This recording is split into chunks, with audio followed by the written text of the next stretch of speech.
रामकृष्ण हरी.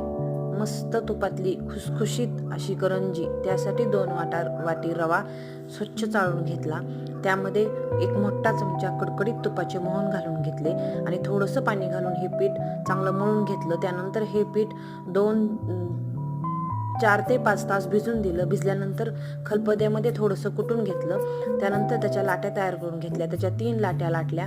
प्रत्येक लाटेवर साठा लावून घेतला तांदळाचा. त्या तांदळाच्या साठ्यासाठी मी तूपच वापरले आहे. त्याच्यामुळे तुपामुळे एकदम छान करंजी तयार होते. त्यानंतर त्याचे भाग तयार करून छोटे छोटे नैवेद्य करून ते लाटून घेतले आणि त्यामध्ये रव्याचे सारण होतं ते रव्याचे सारण भरून घेतलं आणि करंजी छान अशी तयार करून घेतली. नंतर ही करंजी तुपामध्येच तळून घेतली. एकदम मस्त आणि छान करंजी तयार झाली बघा. खारीपेक्षाही जास्त ह्या करंजीला लेयर आलेले आहेत. खमंग आणि खुसखुशीत